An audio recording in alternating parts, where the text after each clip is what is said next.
Every bedtime is a chance to learn something new. Sleep Tight Science is a calming bedtime podcast that helps children fall asleep while they learn answers to questions like, do whales get the hiccups? Tune in tonight.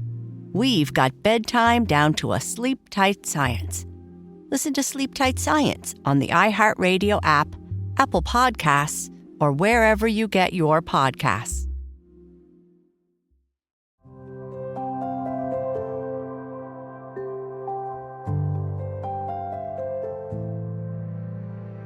Hello, I'm Sheryl, and welcome to Sleep Tight Relax, a cozy bedtime podcast made especially for kids, but perfect for dreamers of all ages.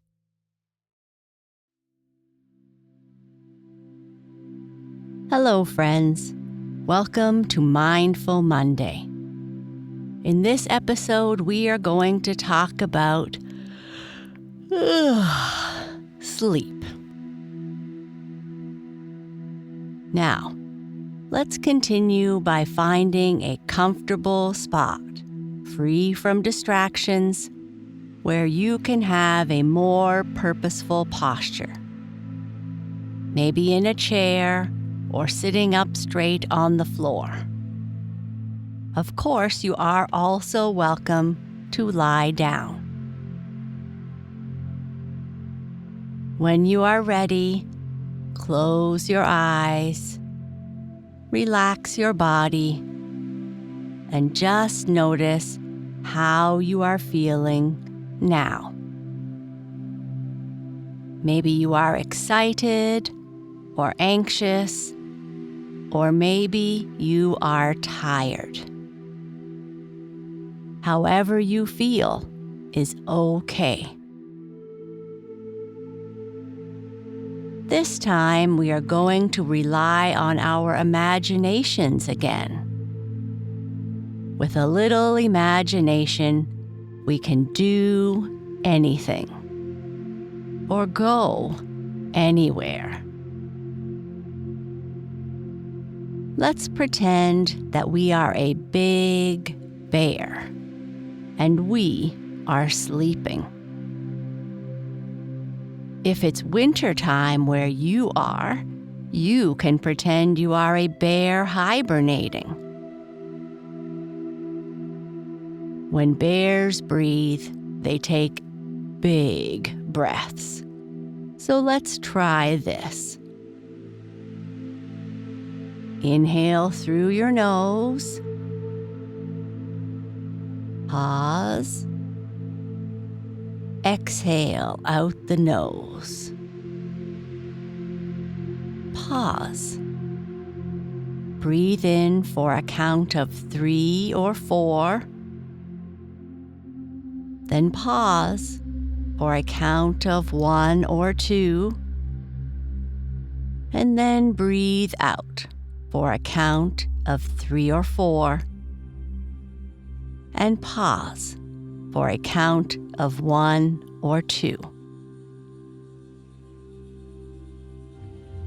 Let's try this a few times. Notice your belly expanding as you breathe in and relaxing as you breathe out.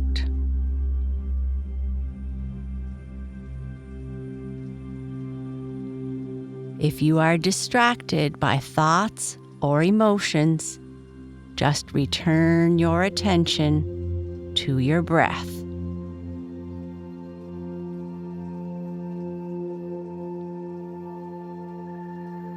Now that you are feeling relaxed, just like a great, big, cozy bear, let's continue to talk about sleep. Sleep. I love that word. I know there were times when I was a child when I never wanted to hear the words, "Time for bed." But now, I can't wait some nights to say, "Time for bed." Getting into bed, stretching out, and getting comfortable feels so good at the end of the day. And sleep is one of the most important things for our bodies. Our body and our brain need sleep.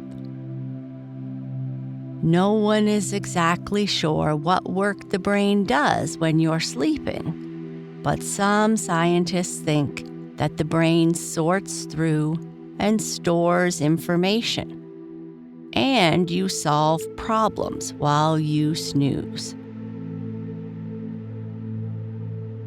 When your body doesn't have enough hours to rest, you may feel tired or cranky, or you may not be able to think clearly.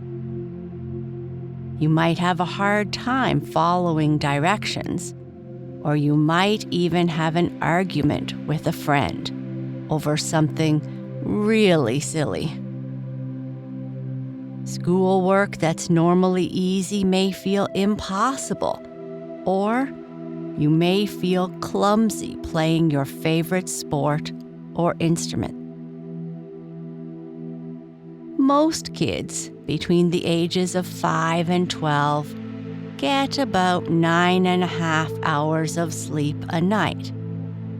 But some experts think that most children need 10 or 11 hours each night. Sleep is an individual thing, and some of us need more than others. So you might not be one of those children that needs 10 or 11 hours. Another reason to get enough sleep: if you don't, you may not grow as well. That's right. Too little sleep might affect your growth and your immune system, which keeps you from getting sick, according to researchers. There are times at night when I am tired, but I'm reading a book and I think, just one more chapter. And when I finally put the book down and go to sleep, I wake up the next morning cranky because I stayed up too late reading. Have you ever done that? I found a couple of books to share with you that talk about bears and sleep. Bears are great sleepers. They hibernate in the winter, which means they go to sleep and stay asleep for the whole winter. The first book is called The Very Sleepy Bear by Nick Bland. In this story, Bear is ready to hibernate for the winter and settles down in his cave to go to sleep when Fox comes along and tries to convince him that his cave is too small and he needs a bigger cave. Fox takes him all around and shows him lots of other caves, but in the end, Bear ends up coming back to his first cave. But when he gets there, he finds Fox and all his friends inside the cave. Bear is too tired to argue with them about being there, but tells them, as he falls asleep, to beware that he snores. The second book is called Bear Can't Sleep by Karma Wilson and Jane Chapman. It's wintertime and Bear should be asleep, but he can't seem to fall asleep. All his friends come over and try everything they can think of to help him sleep, but nothing seems to work. What is going to happen if Bear can't go to sleep? Will he be awake all winter? Getting to sleep can sometimes be a problem. it's important to try and have a bedtime routine.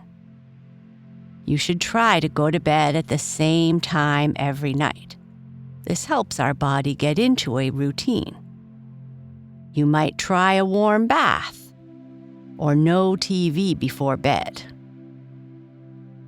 Some things I like to do before closing my eyes to sleep are reading a book and then laying down in a nice, quiet, cool room and listening to a story or some music while I gently drift off to sleep.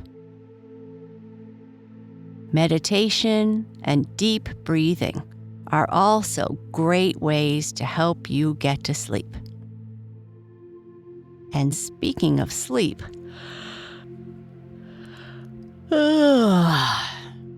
I think it is time for a nap. Let me know what helps you to get a good night's sleep.